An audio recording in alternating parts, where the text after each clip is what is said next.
Welcome back to the new understanding about the perspective. I think we have to recall the previous things that we have discussed, and in extension to that, let us try to understand Indian society further in those perspective that we have discussed. So, I think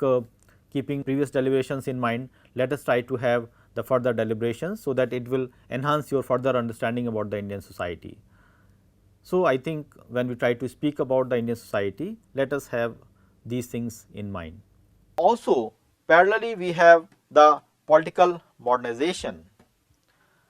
Now, this political modernization, if we try to speak about, is basically with regard to the environmental policies, because the political modernization is not for the political reforms or for the political parties or the reunion, rather their concern was to have certain environmental policies which can make the thing better. So, political modernization also, other than politics, were also trying to work for those policies which are meant for the protection of the environment, and these environmental policies are to be framed, reframed in that sense as such by the state. They are to be executive, they have to be reactive, they have to have certain amount of forceful implementation, because that is the only way we can sustain the environment, and it involves both the mode, the centralized as well as the decentralized mode. It also has certain amount of market regulation, in which you can have certain amount of control. Like I think when we go for the market, then sometimes we find that there is no polythene, or the polythene bags are missing. Sometimes we feel bad on that, but I think if the political policies are made so harsh or so strict, then definitely we have to go for the other options in that sense as well. So, somewhere the political modernization basically involves that their concern is also for the so called environmental issues in that sense as such, and in that way we have what one can say our common future. Our common future is not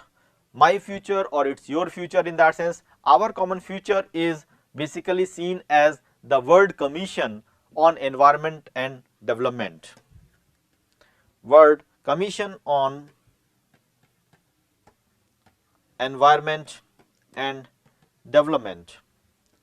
and the basic idea in that sense of course is that how we can have the retention of the development along with the environment. And here of course I think one very ethical philosophy or the new debate which has come out, which of course has become a prominent work, that is the limits to growth was basically seen as an aspect where the growth are to be seen in terms of restricted sense, means that we can have the so called growth or the issues of growth where the sustainability aspect is to be maintained. So, we have to have the limited needs are to be limited or concise in that sense as such, and these needs are to be seen in relation with the ecology. So, the needs are to be sustained and are to be controlled or managed, keeping in view the ecological concerns. Now, we have certain other issues in that sense as such, like when we try to speak about these, what we have talked about is trying to see the environmental concern in the global framework. But when we try to see that these environmental concerns, as I said, are not regional specific, but when we try to move down to certain other issues, especially when we try to move down to the developing countries, and like if we try to speak about the environmental issues in India, I think we try to find out that there are new ways of looking to the environment, like the environmental issues which have been raised in the West. I think this modern environmentalism was never been part of what you can say the Indian society, especially when we try to see that the scientists or maybe the people in the rural communities, they also had certain amount of sensibility with regard to the environment as such. And on the contrary, we have very significant movements like the Chipko movement, the tribals who try to resist in the Chota Nagpur area, and also the Kerala coast we have the artisans and the fisher folk, which were basically trying to have the protest with regard to what you can say saving the destruction of the fishes because of the pollution. So, I think these are certain prominent issues. Similarly, if you try to see in the coastal areas of Odisha, where we try to see that the damage which is happening to the ecology because of the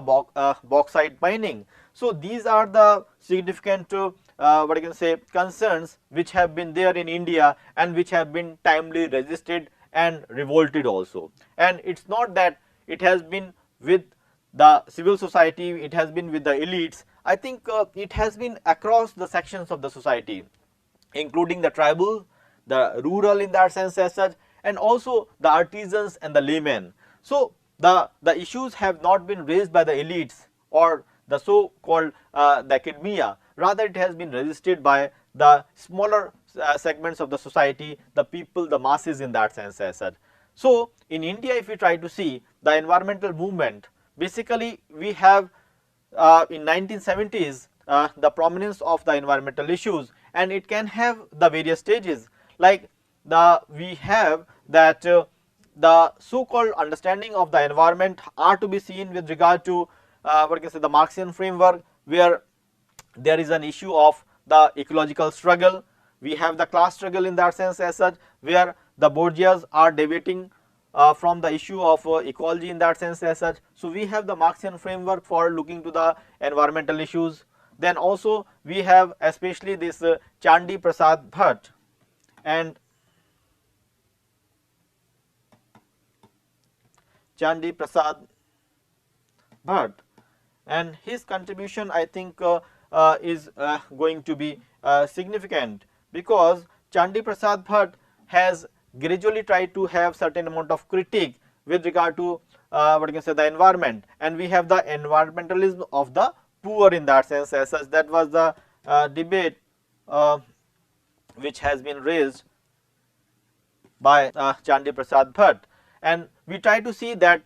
in the West the green movement were motivated with a desire to keep the beautiful places, but here we are trying to see that the environmental issues are meant for the survival of the masses, and we have the unequal competitions, especially we try to see that the control over the fish, over the water, over the pastures, they are basically we have the unequal competition, because plenty of resources have been there, and you have the people who had the lesser people who are having a control over it as such. So, in that way we try to see that the sort of profit making, the urban, how they are going to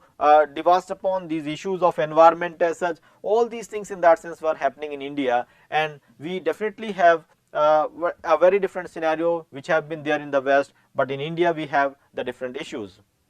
Now, we try to see that the peasantry which have been quite significant, especially when we try to see the birth of the Chipko movement, the Chipko Andolan which have been there, and in contrary to that we try to see that it was a what you can say attempt which tries to have certain control over the protection of the forest, and that has led to certain amount of control, and the basic issues that has been raised is that the hydel projects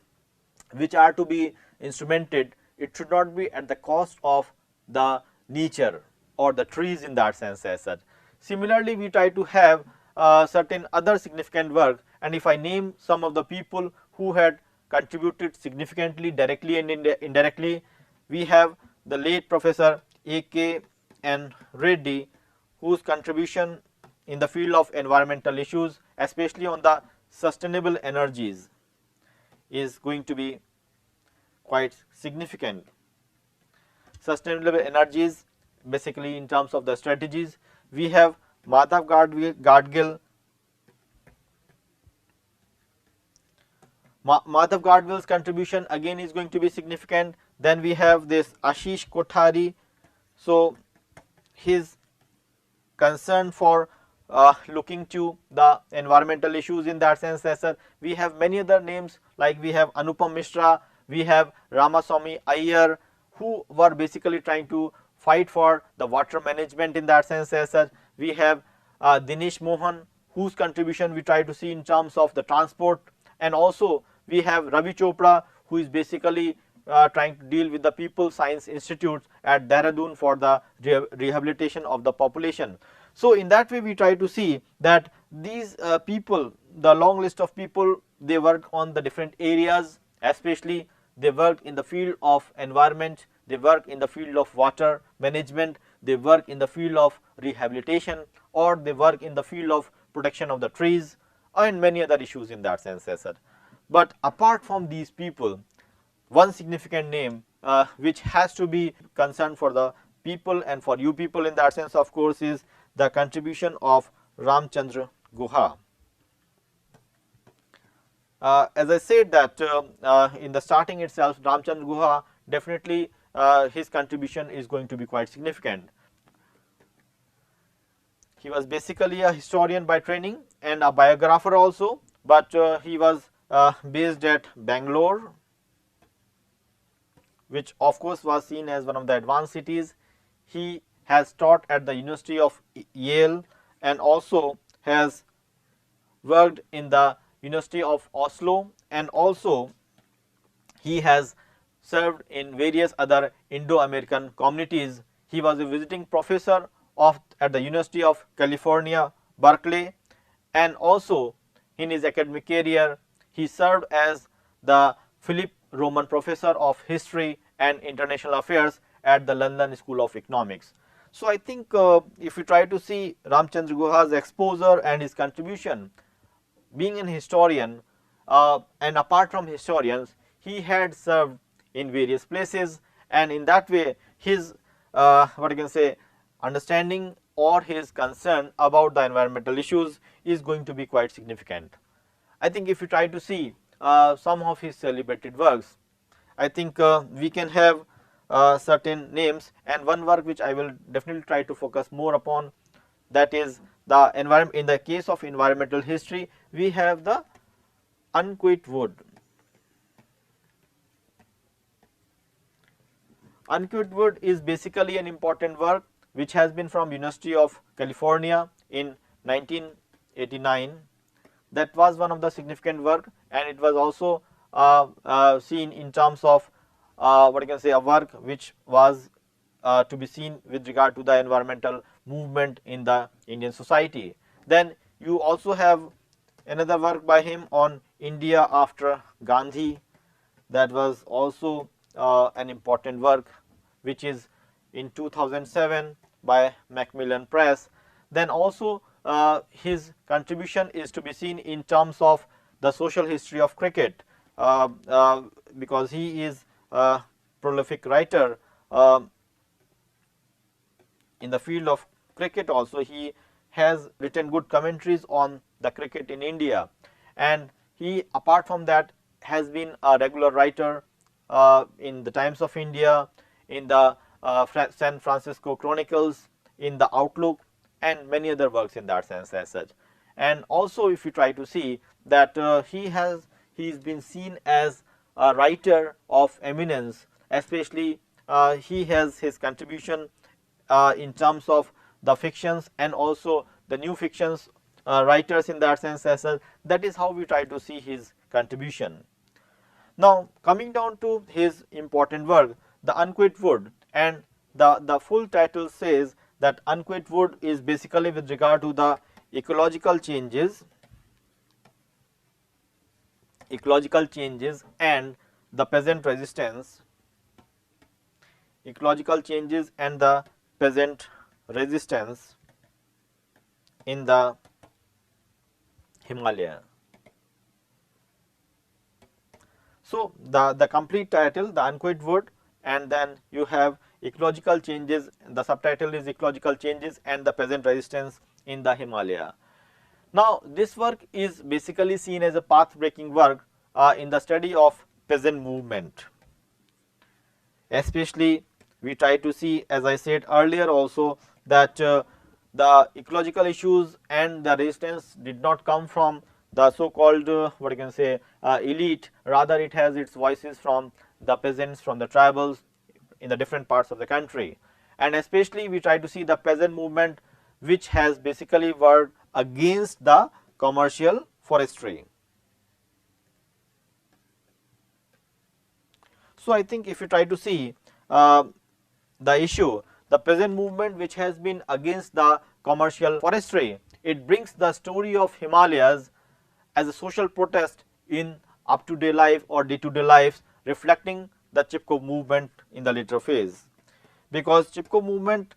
definitely is a prominent movement, but somewhere it also has some background which has to be seen with regard to this peasant movement, and especially since it has been part of the Himalayan region. So, we have that this economic history of India has to be seen in terms of the trajectory. Especially we have the case study of the history of change in the forest of Uttar Pradesh in India, especially now we have this Uttarakhand in that sense as such,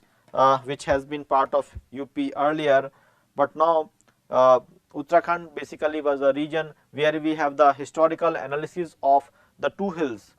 in the Uttarakhand forest area, where we try to see that how the peasant they try to resist against the commercial forestry. And the important issue is that this commercial forestry which has been debated out was been inducted by the colonial rulers at some period of time, and how it is going to affect the subsistence, what you can say, the subsistence economy or the needs of the local people. Because if we have the commercial forestry, then definitely it is going to have its attack on the so called what you can say subsistence needs of the people. And this particular issue which Britishers they have planned, the British Empire, they try to see that how we can have the wider commercial demands to be met out, and exploitation of the natural resources can be made by restricting the tribals and the peasantry to move into that particular area. So, we have the British India who demand for the increase of the local forest supply, especially the resin and the timbers. The resin and the timbers were required in abundance. We all know that these timbers has been used for the manufacturing of for the laying of the railway lines. The railway sleepers are meant for that as such, and for that you need the wood logs, the timbers in that sense as such, and these things were meant for their own interest, for their own purpose, for the transportation and for the better networking and the connectivity. But they try to have the extraction of these things from the forest, and that is how the problems have come into the picture. Especially we try to see that when they try to have an extraction from the forest, then simultaneously they also have certain amount of resistance or control from the masses. In that sense, means the restrictions have been put upon the peasantry, that how these peasantries are going to be avoided, or they have to take the prior permission while entering into their own land. And with that what has happened, of course, is it has led to certain amount of protest in that sense as said, and the protest basically is over what you can say the trees which are to be taken out, that is the lopping of the trees and the grazing in that sense as such, and basically burning of the forest floor with a fresh crop of grass. All these things have been done in a scientific way by the peasantry earlier, but now we try to see that suddenly because of the governmental control these things have come into a different framework. This has basically led to certain amount of conflict, and the conflict of course is to be seen in terms of what I can say one issue of the property ownership. Who is going to be the owner in that sense as such? So, the whole issue in that sense was over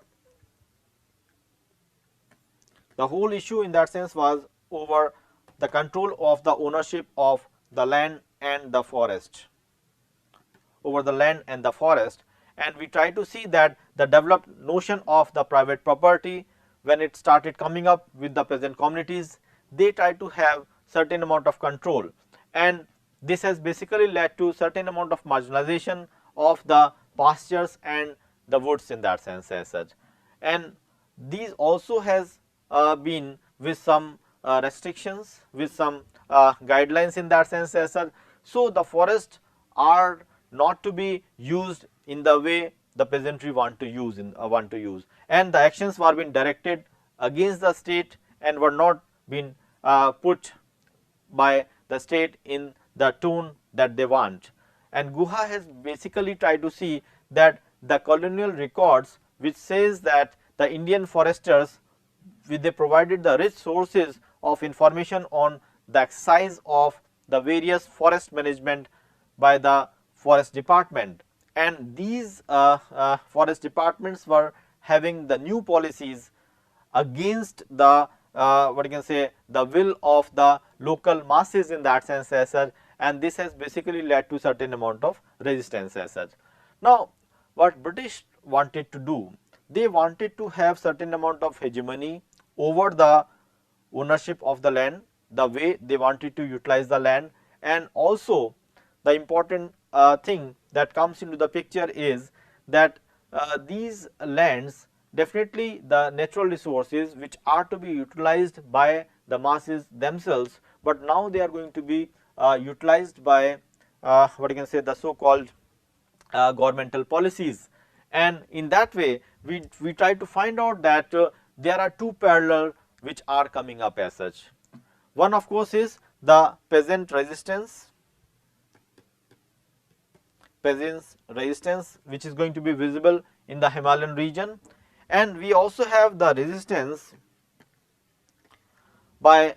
in the Britain, France and also in Russia.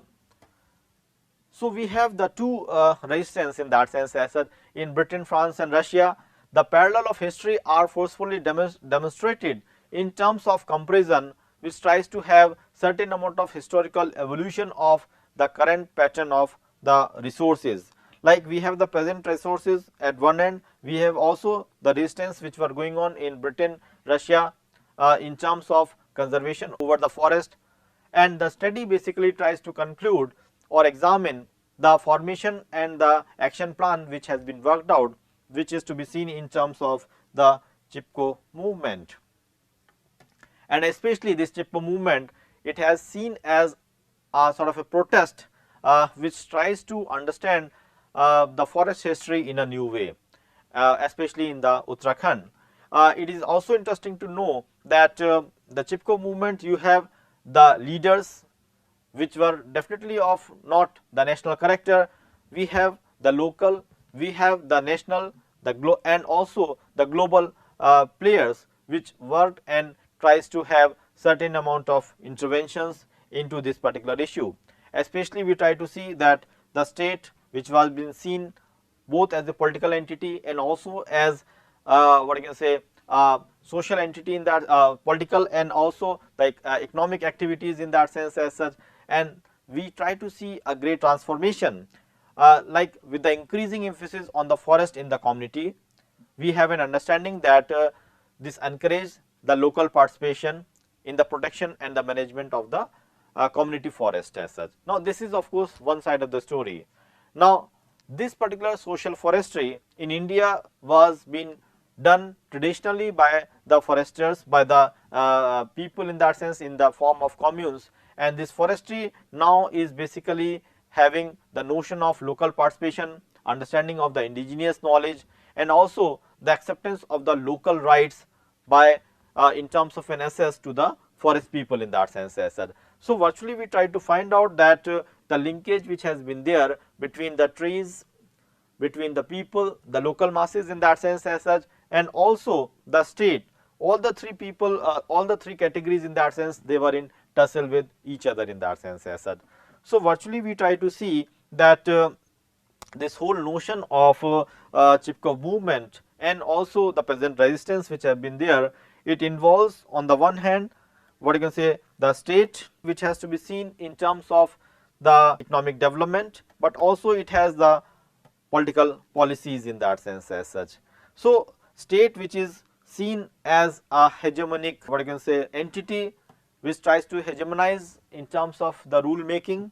and this state basically tries to what I can say overpower the control from the hands of the local masses. Especially we try to see that the peasantry who consider themselves to be the part and parcel of that particular society, but by putting up the hedges and the what I can say the limited what I can say grazing lands, they try to restrict the movements of the peasantry, and their opposition or the resistance has also come up with regard to the peasantry parallelly in that sense as such. But the important thing is that we try to find out that these resistance which have been there were basically meant for improving upon the conditions at the local level. We also try to see, as we discussed earlier, that the various environmental movement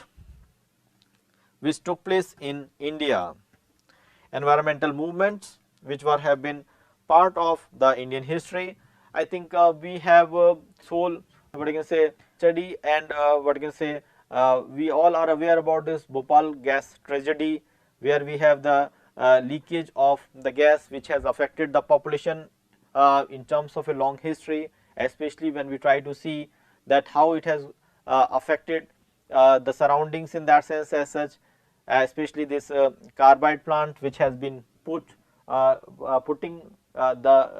risk to the people in and around in that sense as such. So we try to see that there need to be certain policies which are to have certain appeal for the industrial development. So industrial development should not be just closed, or it should not be one folded in that sense as such, rather it should keep in mind the interest of the local masses. It also tries to have certain amount of sociological imaginations, especially in terms of integrating how the human thoughts and the actions can be put together for the environment, and also how it is going to influence upon the human behavior. So we try to find out that both the issues can take place, like we have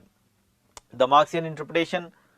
in terms of exploitation, class struggle and the class conflicts, but on the contrary we also have to have certain amount of socialism which has to come up, which tries to overpower these particular issues. Then also we try to see that the Indian discourse, especially in terms of movement, is basically seen as a quest for the man and the nature relationship, which has to be seen in an organic way. And I think for that our historical leaders, like we try to speak about Mahatma Gandhi, or we try to speak about Rabindranath Tagore, they all has worked for, or they all have tried for making the Indian society more lively, like talking about the gram of the Swaraj, where the village is the center of the heart, or the Tagore's model of development, where the village are to be seen as the sites of development as such. So I think within that framework also we try to find out that the things which have happened were basically meant for putting people closer to the nature and in association with the nature, and that is how we try to see the issues of development. Now the Chipko movement, where we also have an appeal for the gender also, especially the women's, which have been part of the movement in a very active way, and they basically tries to what I can say support and also conserve the forest at the cost of their own life. Similarly, if you try to see in relation to the Chipko movement, we also have the APIPCO movement. APIPCO movement, which is a protest at the Bethi Dam, which is also seen as a protest at the Bethi Dam in the southern India, and it has its inspirations from the Chipko movement itself. We have this Silent Valley project in Kerala, Silent Valley project in Kerala, which is another instance of what I can say Kerala people's science movement for the whole issues. So virtually we try to see that these movements which are spread across the country are diverse in that sense as such, but the whole thing in that sense of course is that Indian scenario we have